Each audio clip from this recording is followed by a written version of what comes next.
Hello and welcome to Class Time, your daily classroom for CSEC students. Watch this lesson in real time on Television Jamaica's YouTube channel or One Spot Media. In today's English lesson, we will look at vocabulary development. I am Vanessa Francis. So as I said, we're looking at vocabulary development, which specifically gears towards paper 1. So on paper 1, you have a variety that you may encounter. So you may see synonyms, you may see antonyms, you may see sentence completion. So we're going to look at all three today.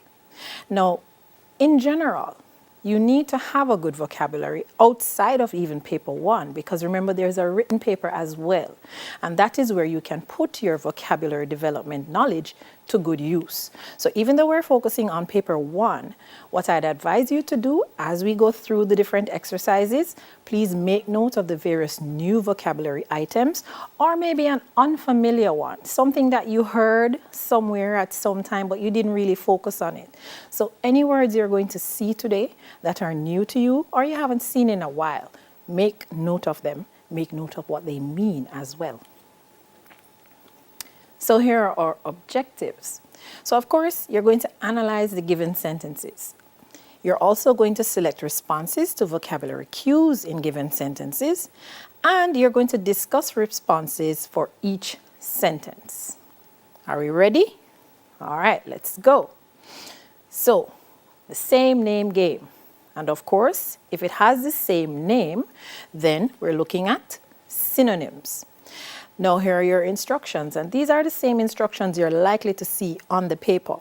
So from the list of alternatives, select the word that is nearest in meaning to the underlined word in each sentence. Now something you need to remember, you're looking for the word that is closest in meaning. However, the word should also fit into the context of the sentence. So you're likely to see two words that are close in meaning to the target word. However, one word will fit into the context, whereas the other one, not so well. It doesn't fit in the context as well. So those are the two things you need to look out for. The word that fits and the word that means the same thing. So here we go. With great reluctance, Fabian divulged the secret plan to join another team. Your target word is divulged. You have 4 options as usual. Which of those words, based on the meaning of the sentence, is your answer? Did he explain the secret plan? Did he reveal the secret plan? Did he relate the secret plan? Did he declare the secret plan? Which of those best fits the meaning given by divulged in the sentence?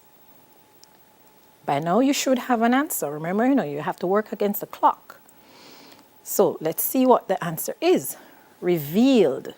So he revealed the secret plan. So divulged here means nearly the same as revealed. All right, so 1 point for you. Our next sentence. We greatly admired Queenie for her valor. Your target, valor.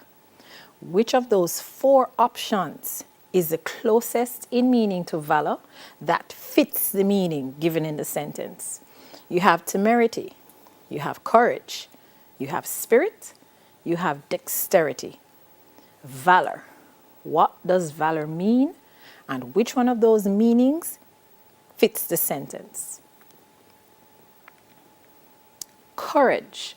So in this sentence, we greatly admired Queenie for her courage. Here's our next one. Bruce's team was in an exuberant mood when the sports commentator announced their victory. Exuberant is our target. What does exuberant mean? And which of these 4 words means the same thing as exuberant and fits into the sentence neatly? So we have melancholy, we have enthusiastic, we have carefree, and we have pleasurable. Now, one thing you should also notice, and this is why you need to be careful when you're doing the vocabulary exercises, you have to make sure that you remember at all times what you're focusing on. We're focusing on the synonyms. But what you'll notice is that even though you're focusing on the synonyms, at least one answer will be the antonym. So you have to be careful and keep reminding yourself, I'm looking for the same meaning, because you might mistakenly choose the antonym. All right, so for exuberant, which one is our synonym? Enthusiastic. And while we're on that note, the antonym would have been melancholy. So melancholy would have been the antonym, whereas enthusiastic is the synonym. All right, for our next sentence, none of his classmates can match John's insatiable appetite for chocolate milk. Our word is insatiable. What meaning can you get out of the sentence? Even if you've never heard that word before, what do you think insatiable means? It says none of his classmates can match his insatiable appetite. So something about insatiable means something that what? You can't what? Or you can what? So our options, satiated, controlled, unquenchable, and urgent. Does urgent fit into that sentence? Insatiable appetite, urgent appetite.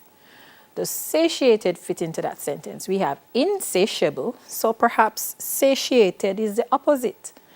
Or does it mean the same thing? We have controlled. Nobody can match his controlled appetite. And then we have unquenchable. Nobody can match his unquenchable appetite. So which of those four do you believe is the right one? Unquenchable. Correct. So insatiable means the same as unquenchable. So one more point if you got that right. Make sure you're keeping score. All right, let's look at the next sentence. DeAndre hated the fast-paced nature of the big city, so he moved to the countryside, which was more tranquil. Tranquil. What meaning does tranquil have? Even if you've never seen the word tranquil before, look at your sentence. Hated the fast-paced nature of the big city. So something about tranquil is the opposite of fast-paced. So let's look at our responses now. We have remote. Does it mean the same as tranquil? We have exciting. Does that mean the same as tranquil? We have abandoned. We have peaceful. Now look at those four options carefully. Which of those four words most closely means the same as tranquil and fits into the meaning that the sentence is giving you? Remote, exciting, abandoned, or peaceful? Which of those four? Ready? If you said peaceful, give yourself a round of applause. You are on a roll. Peaceful and tranquil in this sentence mean exactly the same thing. All right, let's look at the next sentence. Charmaine's news story revealed the squalor of the old prison cells. And we're looking at squalor. Now, we're looking at prison cells. So that gives you an idea of what squalor means, even if you've never seen the word before. Because the typical prison cell is not luxurious. The typical prison cell is not a 5-star hotel type setting. So if you're thinking of a prison cell and it says a news story revealed the squalor, you understand what kind of meaning you're going for. So of these four, which one do you believe conveys the same meaning as squalor? So you have security, you have strength, you have ambiance, and you have filthiness. Revealed the squalor. Because it's prison cells, you might be thinking, security looks like a good option. You might be thinking prison cells, strength is a good option because the cells should be strong. But remember, it says old prison cells. Ambiance Remember we talked about connotation and denotation. So when you talk about ambiance, you're talking about something that is good, something that is desirable. So, does ambiance fit into this sentence? And then you look at filthiness. Does that fit into the sentence? So what do you think is the meaning of squalor based on the options you have here? Which one would you choose? I hope you chose filthiness. And if you did, one more round of applause for you, one more point for you. All right, let's look at the next sentence.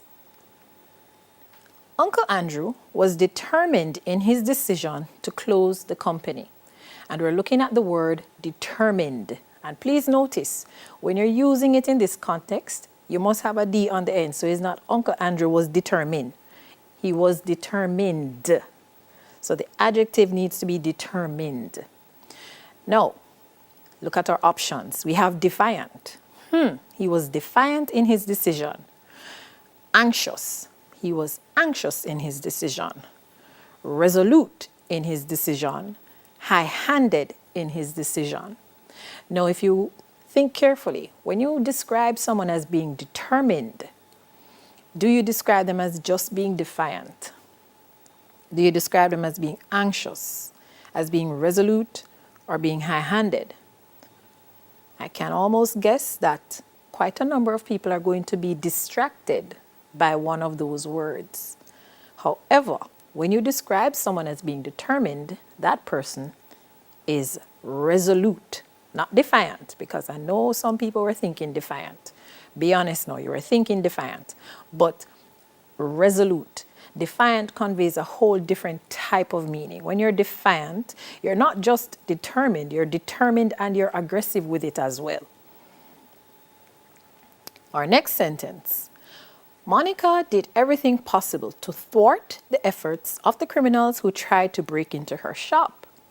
So again, we can use the context. We can use the idea that somebody is trying to break into the shop and the owner of the shop is trying to thwart their efforts. So right there, you have an idea of what thwart might mean. So let's look now. Weaken, ridicule, obstruct, defy, thwart. Now be very careful. Thwart the efforts. What can you do to someone's effort to do something bad?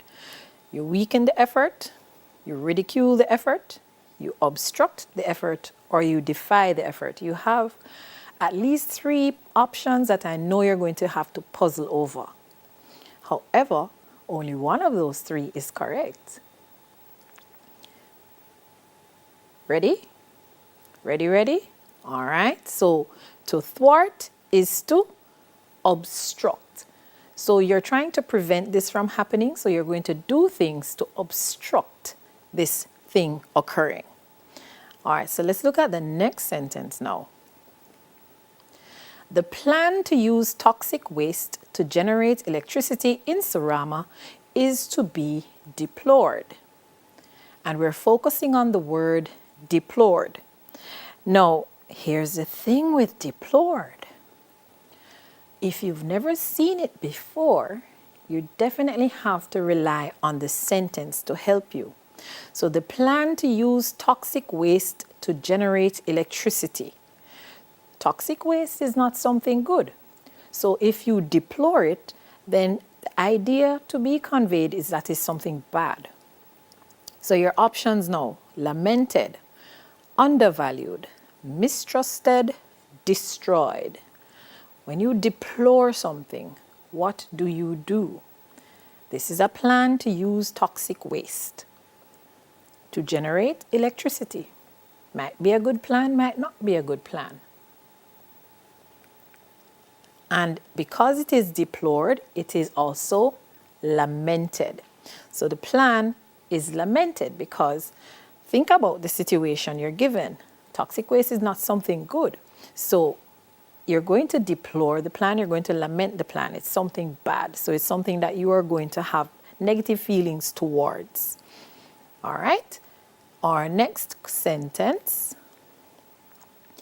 Developed countries should give assistance to third world countries to alleviate the sufferings of their indigent population. Indigent. Please do not mix it up with indigenous. Indigent. So developed countries should give assistance to third world countries to alleviate the sufferings of their indigent population. Now we have watched various news items across the world.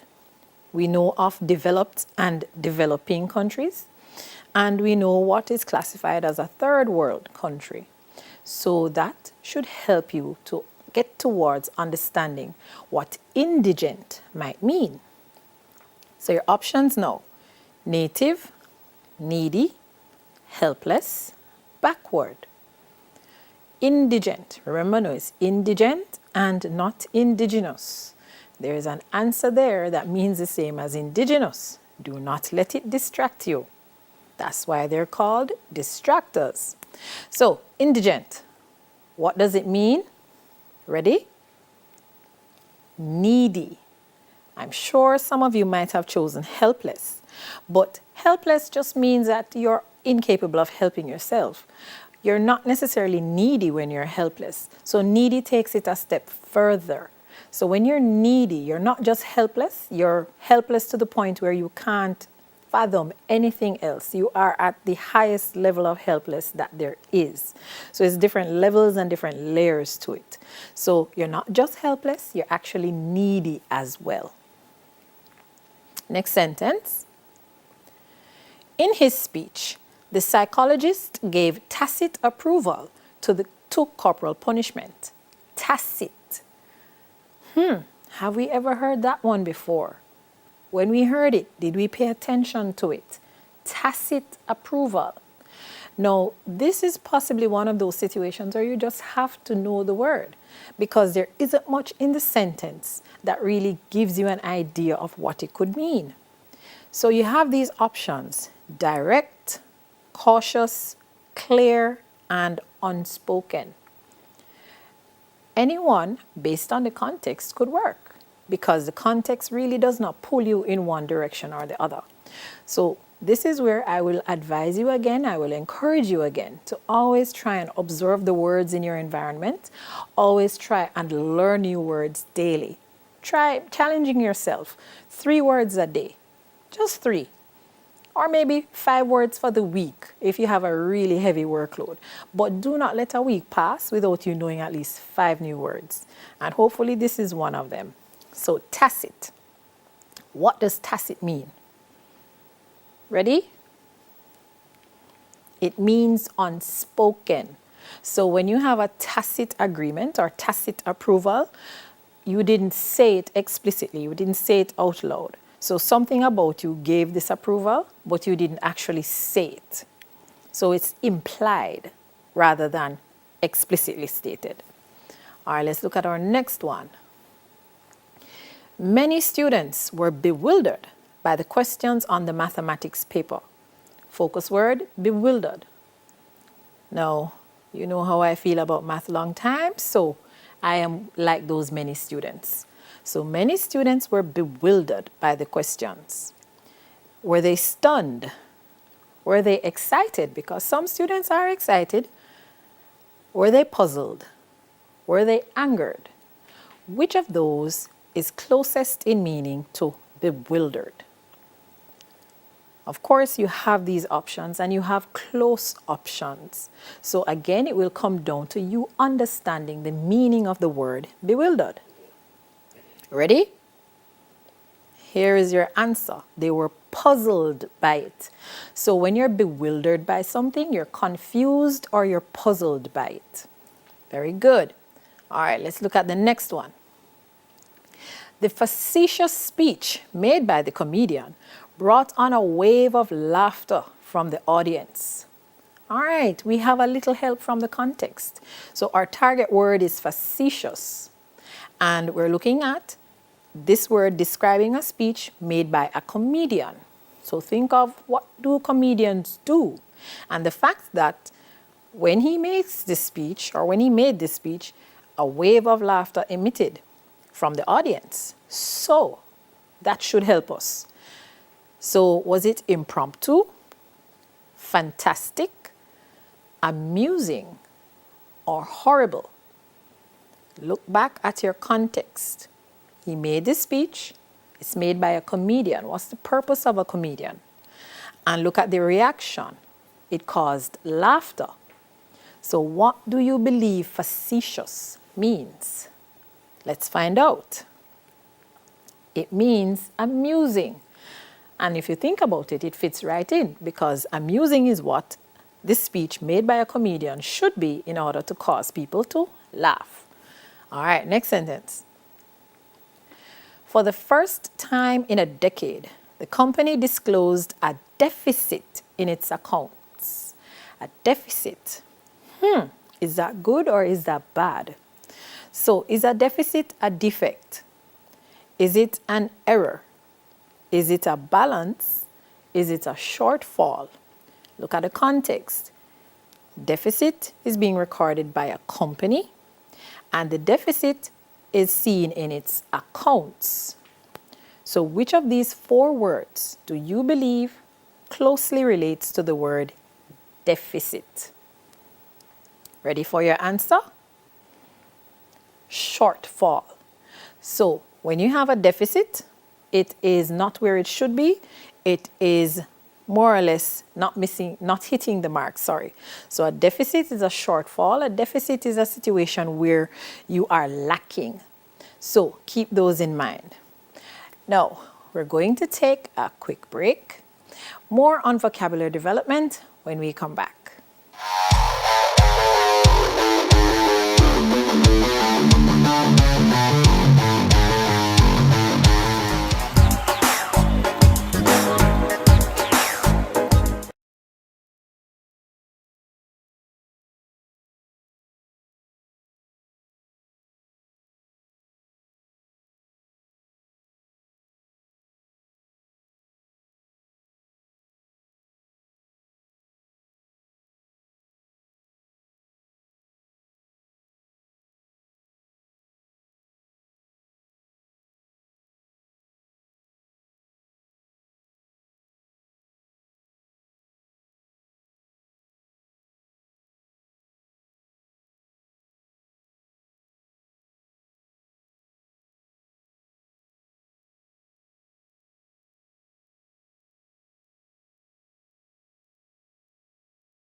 Welcome back. We are looking at vocabulary development. So in the previous segment, we looked at synonyms, and I'm hoping that your scores are looking A-okay. Now we're going to shift gears. We're looking at words that are not the same. So which words are we looking at? We're looking at antonyms. And again, here are the instructions you would be likely to see. For each underlined word in the following sentences, select the word which is opposite in meaning from the options given. Now, the same caution goes. You're looking for the word that is opposite in meaning. However, among the options, you are going to find the word that is the same in meaning. So again, keep it in your mind. I am looking for the one that is not the same. So here's our first sentence. In these difficult economic times, many organizations retrench workers only when necessary. Retrench. Now that word, we don't hear it very often. So we have to again look to the context. In these difficult economic times, what happens when economic times are difficult? What do organizations tend to do when they fall upon difficult times? So use that context now. So does retrench mean dismiss? Does it mean promote? Does it mean employ? Does it mean demote? Difficult economic times. Retrench. Ready? Remember, you're looking for the word that is the opposite of retrench. So if it is the opposite of retrench, what is it? So they would employ, because retrench would mean to dismiss. When you retrench, you're basically telling them, we can't keep you any longer, so goodbye, I'm sorry. So the opposite of that now is to employ. So if you're not dismissing a worker, you are hiring a worker. All right, next sentence. While the employers approved of his work habits, they objected to his radical views. Looking at radical. What does radical mean? And then once you are clear as to what radical means, then you have to think of which of these words says the opposite. So they objected to his radical views. So this would be something that they are not encouraging. Therefore, what would they encourage? What type of views would they encourage? Would they encourage fashionable views? Would they encourage informed views? Would they encourage conservative views? Would they encourage capitalist views? So they object to the radical views. Which views would they encourage instead? Ready? Here we go. Conservative. So radical is at one end and conservative is at the other. So when you're conservative, you're not trying to rock the boat, you're just going with the flow. Easy does it, smooth sailing. Let's go to our next sentence. Being friendly and helpful is characteristic of most country folk. So sometimes it's not a word that you have to find the opposite or even the synonym of. Sometimes you get a phrase. So something that is characteristic of means what? What does it mean to be characteristic of? Think of the word character and characterize and use that to help you.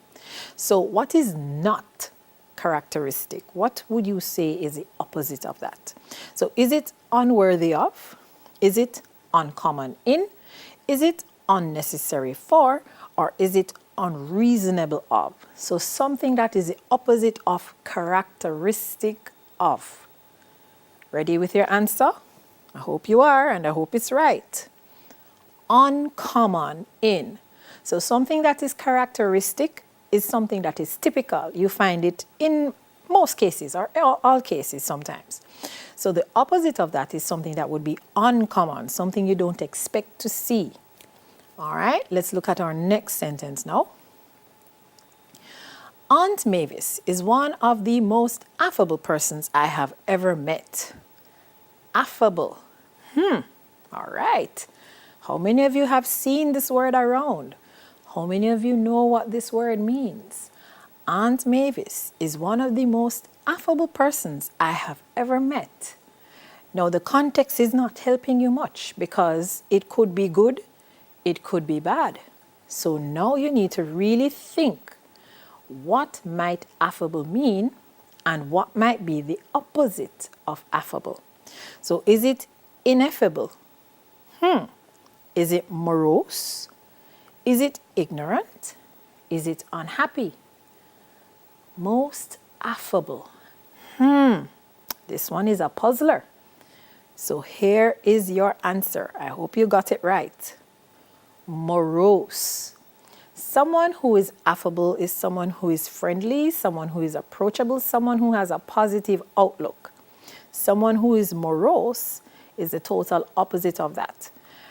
Unhappy is a good guess, but again, unhappy is just one layer. Unhappy just says the person is unhappy. It doesn't say that they're necessarily unpleasant. It doesn't necessarily say that they are unapproachable. Someone who is morose is all these things. They have a completely negative outlook on life, whereas someone who is affable is very optimistic, very upbeat. All right, so let's look at the next sentence. Old Mr. Adams, the new member of staff, is quite eccentric. I know a friend of mine once said that eccentric is what you use to describe a certain type of person who is either very smart or very rich. And anyone who is not very smart or very rich, you just call them a totally different name entirely. So eccentric. So what does it mean when you describe someone as being eccentric? And therefore, what is the opposite of that? So is the opposite of that cheerful, clever, ordinary, or neutral? Again, be careful of the distractors. Be careful of the distractors. So the opposite of eccentric, think of what you usually mean when you describe someone as being eccentric. And now think of the opposite of that. Ready? Here we go. Someone who is ordinary. So someone who is eccentric is usually different in a very different type of way. They have different quirks. They have different outlooks on life. They do things in an unusual way. But if you're not eccentric, that means you're basically ordinary. You're normal. Now, you might have thought neutral, but think about it. Neutral means you're not taking one side or another. So does neutral convey the same idea as ordinary?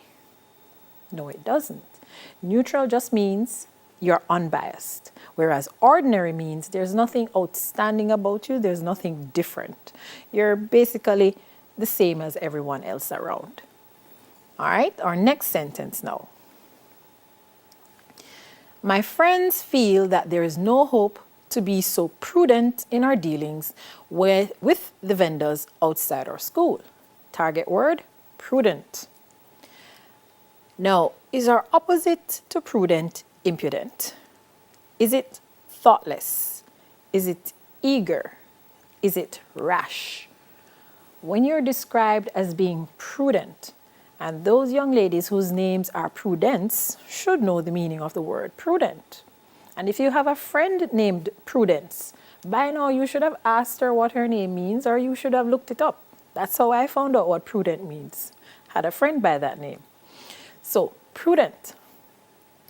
So, think about the meaning of prudent first of all, and then which of these four words is the opposite of that? When someone is described as being prudent, what are they? Ready? Here we go. Rash. So the opposite of being prudent is to be rash. When you're prudent, you're level-headed. You think about all the different moving parts. So you consider everything. And yes, you have thoughtless up there. But thoughtless is more like you just didn't think about it very long, whereas rash means you made a decision hastily. You made a decision that even though you know one way or the other, you still went with the wrong one. So when you're thoughtless, you just didn't think. But when you're rash, you thought about it, but you still chose the bad one. All right, so let's look at the next sentence. The police have apprehended a man who looks like the country's most wanted criminal. The police have apprehended a man who looks like the country's most wanted criminal. We've heard the word apprehended quite a number of times, so we should know what it means. But you can still use the context. Apprehended a man. So what did they do? They caught him. So what's the opposite of that? Suspected, interrogated, released, or charged. Which of those four? Should be easy, should be really easy. All right, so apprehended is the opposite of released. If you didn't catch him, you let him go. All right, so next sentence. Susan is adept at repairing things. Susan is adept at repairing things. Again, the context doesn't really give you much to work with. So this is one of those cases where you have to have an understanding of what the word means. So you cannot always rely on the context to help you. So it helps to know a wide number of words. Have a very, very extensive vocabulary. So adept means one thing. And we need to know what is the opposite of that. When you're adept at something, you're good at it. So which of these conveys the meaning that you're not so good at it? So we have clumsy, we have foolish, we have impatient, and we have slow.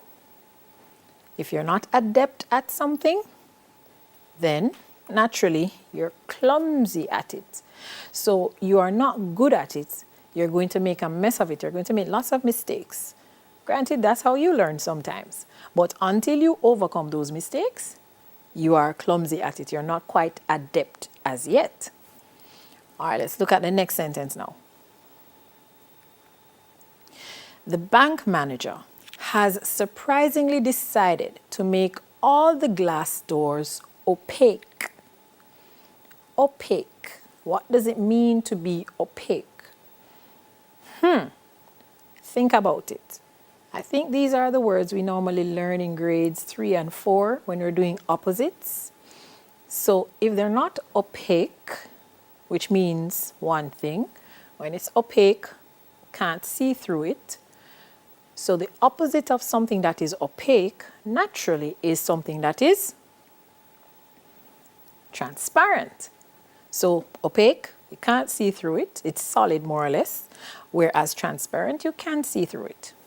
All right, let's look at the next sentence. Such a robust person will not be capable. Robust.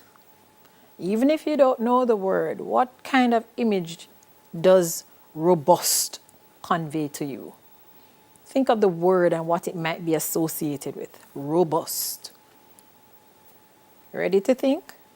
All right. Now that you have an idea of what robust might be conveying, remember now we're looking at the opposite.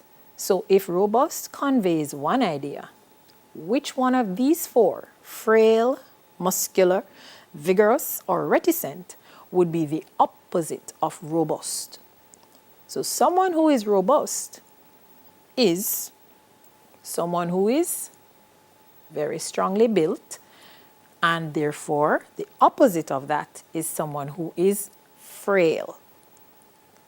And notice too, the actual meaning for robust is there. So you had muscular up there. So again, you have to remember, I'm looking for the opposite, not the synonym. All right, let's look at our next sentence. The discord among us will determine the future of our plans, and our target word is discord. Discord. What does discord mean? And therefore, what is the opposite of it? So, is the opposite of discord dispute, radiance, harmony, or feeling? Discord. Emphasis on discord. Doesn't sound like something particularly positive. So, our opposite of discord is harmony. Very good. So discord means you're not in unison, you're out of joint with each other. Maybe you're not even agreeing on anything. Whereas when you're in harmony, everything is flowing together nicely. All right, our next sentence. The relationship between the two was cordial. Cordial. That is a word that we come across usually for formal occasions. So what does cordial mean? Think about that. And if you understand the meaning of cordial, what is the opposite of cordial? So if you're not cordial, then you are, well, the relationship in this case is strained. So when it's cordial, it's polite, it's easygoing.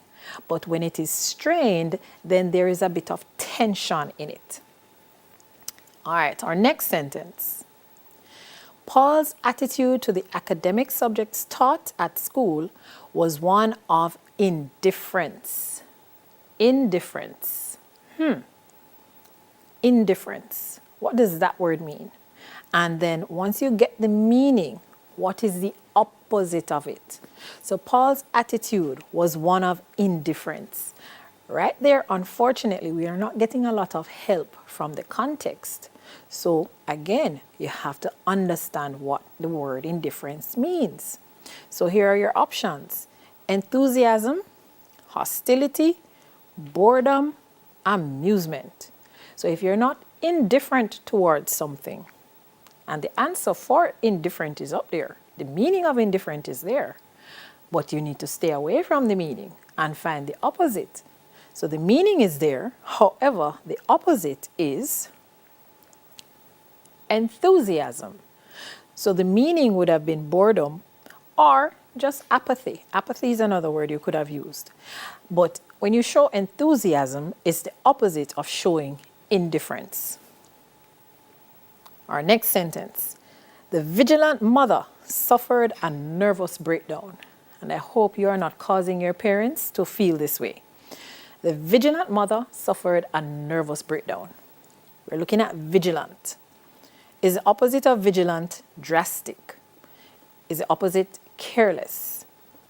Watchful, anxious? She is vigilant. Therefore, if she's not vigilant, what is she? What is she? And again, the answer or possible answers to the meaning of vigilant are there. But we don't want the meaning of vigilant, we want the opposite. So the opposite of being vigilant is to be careless. Because if you look at watchful, watchful is what would convey the meaning behind vigilant. So the opposite of being watchful in this case would be to be careless. All right, let's look at the next sentence. His efforts to heal the breach were futile. His efforts to heal the breach were futile. So someone is trying to fix something, but his efforts are futile. And again, futile, if you don't know the meaning, this context will not help you much because that sentence can go either way. So you have to have an idea of what futile already means. So since you already have to know what futile already means, what is the opposite of futile? Is it fertile? Sounds like futile. Is it difficult? Is it useless? Is it successful? So his efforts were futile. That's what we're looking at. And now we want the opposite of futile. Keep that in mind. We're not looking at the meaning, we're looking at the opposite. So if it wasn't futile, then it was successful. Because if it was futile, it failed. But it's successful. All right, so we're going for our final break. When we come back, we'll wrap things up.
Welcome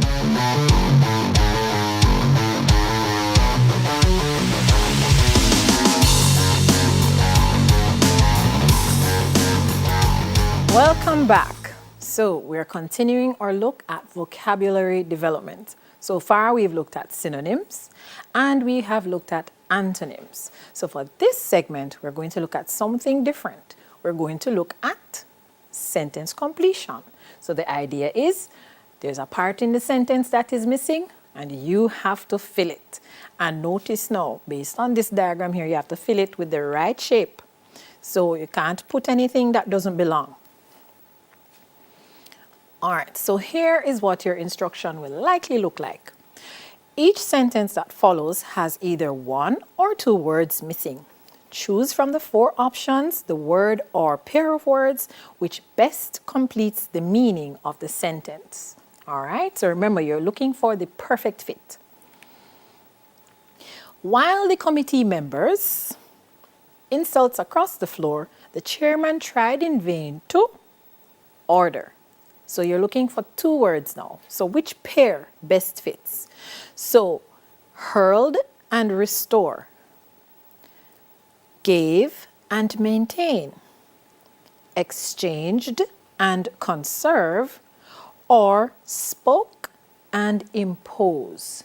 So remember now, you need the perfect pair this time, which is a little more challenging than just finding one word, because sometimes you might find that one of the words may fit in the first or the second blank space, but the corresponding word doesn't fit. So you have to find the word that fits in the first blank space. So while the committee members blank insults across the floor, and you have to find the other word now that fits the second space. The chairman tried in vain to blank order. So you must have an answer by now. Which of these options is a perfect fit? Which one is the missing slice? Hurled and restore. So the committee members hurled insults and the chairman tried in vain to restore order. Very good. All right, let's look at our next sentence. Since no nation has the military might to dominate other nations, each depends on to preserve it against its enemies. So now, who do you depend on to help you in a fight? Who helps you against your enemies? So you're looking for the opposite of enemies, because if someone isn't your enemy, then they're your friend. So which one of these words conveys that idea? So finances, each depends on finances to preserve it against its enemies. Maybe you can throw money at the problem. Sometimes that works. Supplies, allies, power. Which of these do you believe is the best fit? Now, some of these might look like they fit, but remember now, you're looking for the best fit. So the best fit is which one? This one. Allies. You need allies, you need friends to help you against enemies. All right, let's look at our next sentence. In recognition of his blank space service, the congregation paid to the priest. A double whopper again. So our first pair, invaluable and homage. Second pair, religious and tithes. Third pair, knowledgeable and respect. Fourth pair, delightful and tribute. Now remember, when you have a double whammy in front of you, you can't just look at which word might fit one part. You have to look at if the corresponding word fits the other part. So, do valuable and homage fit into this sentence? In recognition of his valuable service, the congregation paid homage to the priest. In recognition of his religious service, the congregation paid tithes to the priest. In recognition of his knowledgeable service, they paid respect to the priest. And in recognition of his delightful service, they paid tribute to the priest. Don't they all sound viable in one way or the other? But there is one that fits perfectly. And that one is the one I hope you picked. Invaluable and homage. So his invaluable service, and they paid homage to him. Homage, same thing as respect, yes, but to a higher level. And if you look at it, invaluable is a better word to choose than knowledgeable, because invaluable means that they highly value what he has done. Even though it says invaluable, it gives you the idea it's not valuable, but that's not true. Invaluable means it is of great value. All right, let's look at our next sentence. Michael was so, his latest detective novel, that he did not hear his mother calling him at lunchtime. So, what was going on with Michael and his detective novel that he didn't hear his mother calling him at lunchtime of all times? So, was he so disappointed with it, or confused by it, or attracted by it, or absorbed in it? Which one of those would mean that he didn't hear her calling him? Ready? Of course, it has to be that he was so absorbed in the novel. And those of you who like to read know this feeling. You're gone in a different world entirely, so you're not even hearing when the food time comes. All right, our next sentence. Nothing had been organized, and confusion seemed necessary, obligatory, compulsory, inevitable. So we have a little context to use. Nothing had been organized, and where there is no organization, confusion is a must. So which of those words mean confusion is going to happen? There is no avoiding it. Which of these words means unavoidable? Do not tell me that you chose a certain word, Please don't tell me that you chose that one. All right, so the one you should choose is inevitable. I know some might have seen compulsory and thought that that would be the answer, but no. Inevitable means unavoidable. So it is something that must happen. Compulsory now is something that you're basically imposing on someone else. But in this scenario, it's not being imposed on anyone. It is something that is going to naturally result from the lack of organization. All right. So we are winding down this season of class time. Class time resumes tomorrow at 9 a.m. Remember, you can look for lessons revision on TVJ YouTube page. Keep safe.